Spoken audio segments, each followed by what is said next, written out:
আসসালামু আলাইকুম, কেমন আছেন সবাই? আমাদের আজকের রেসিপি বল মাছ দিয়ে কচুর ডাঁটা দিয়ে।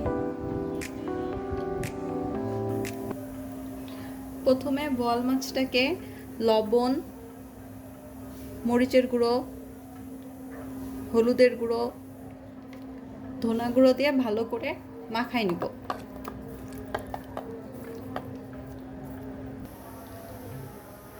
প্রথমে কড়াইটাকে ভালো করে গরম করে নিতে হবে। ভালো করে গরম করে নেওয়া হয়ে গেলে এর মধ্যে আমরা প্রথমে তেল দিয়ে নিব।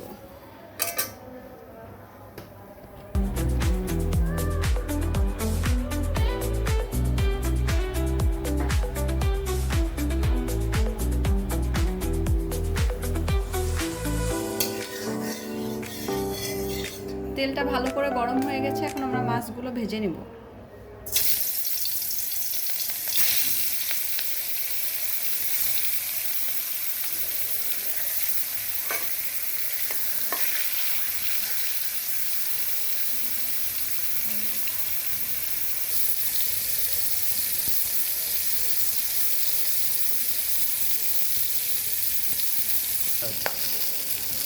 মাছগুলো ভাজা হয়ে গেছে, এখন আমরা তুলে নিব।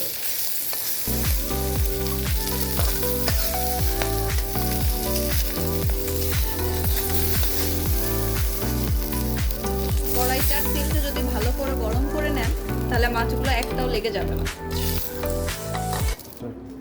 মাছ রান্নার জন্য এখানে আমরা নিয়েছি আদা বাটা, পেঁয়াজ রসুন বাটা, কাঁচামরিচ, হলুদের গুঁড়া, মরিচের গুঁড়া, ধনা গুঁড়া, জিরা গুঁড়া। আজকে মাছটা আমি সরিষার তেল দিয়ে রান্না করব। কড়াইয়ের মধ্যে সরিষার তেল দিয়ে দিব।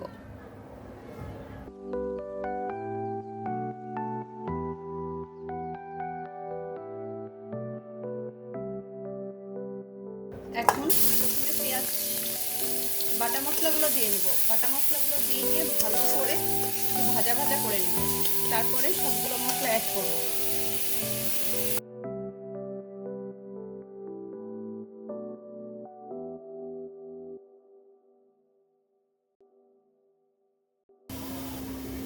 যে গুঁড়া মশলাগুলো রেখেছিলাম সেগুলোতে পানিতে একটু ভিজিয়ে রেখে দিব, যা এমনভাবে রাখবো যাতে একটু পেস্ট হয়েছে এরকম মনে হয়।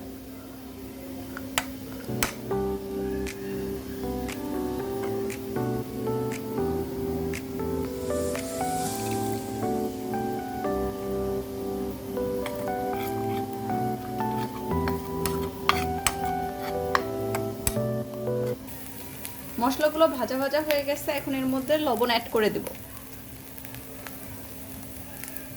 আর এই পেস্টটাও দিয়ে দিব।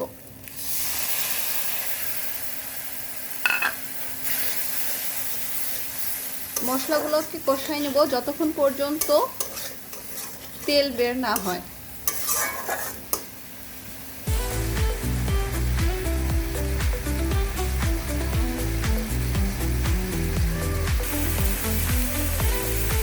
মশলা কষানো হয়ে গেছে। কচুর যে শক্ত ডাঁটিগুলো ছিল সেগুলো আগে হালকা একটু সিদ্ধ করে নেব।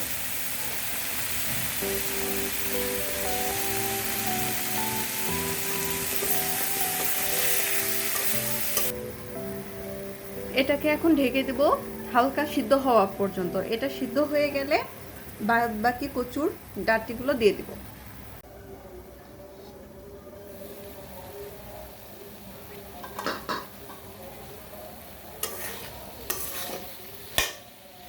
কচুগুলো কষানো হয়ে গেছে, হালকা সিদ্ধও হয়ে গেছে। এখন বাকি কচুর ডাঁটাগুলো দিয়ে দিব।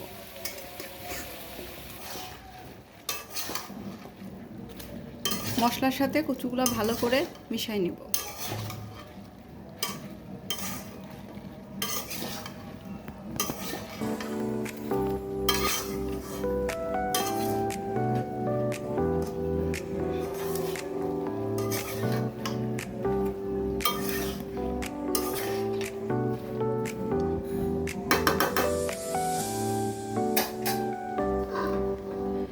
এখন ঢেকে রেখে দিব যতক্ষণ পর্যন্ত কচুর ডাঁটাগুলো সিদ্ধ না হয়ে যায়।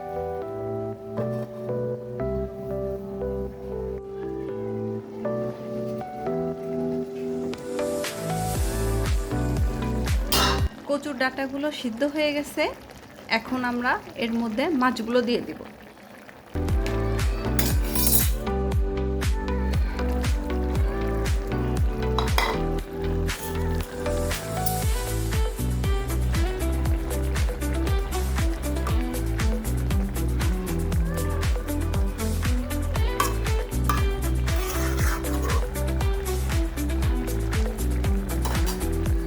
পাঁচ মিনিটের মতো ঢেকে রেখে দিব।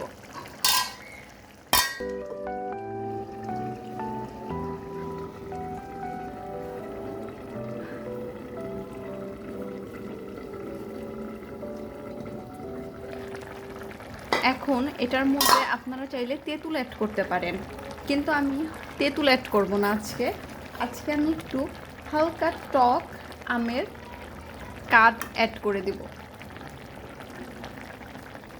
এটা খেতে হালকা একটু টক টক লাগবে, খেতে অনেক মজা লাগবে। আপনারা অবশ্যই এটার মধ্যে আপনাদের কাছে যদি আমের আচার বা অন্য কোনো আচার থাকে সেটাও অ্যাড করতে পারেন, তেঁতুলও অ্যাড করতে পারেন। এক্ষেত্রে যদি আপনি হালকা টক টক করেন তাহলে খেতে অনেক মজা হয়।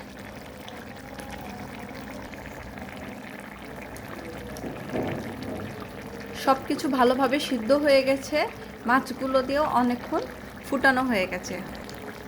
হয়ে গেল আমাদের আজকের রেসিপি বোয়াল মাছ দিয়ে কচুর ডাঁটা। আপনারা অবশ্যই রান্না করে এটা খাবেন। আমার আজকের রেসিপিটি যদি ভালো লাগে তাহলে অবশ্যই আমাকে কমেন্ট করে জানাবেন এবং আমাদের ভিডিওটি শেয়ার করতে ভুলবেন না। থ্যাংক ইউ সবাইকে।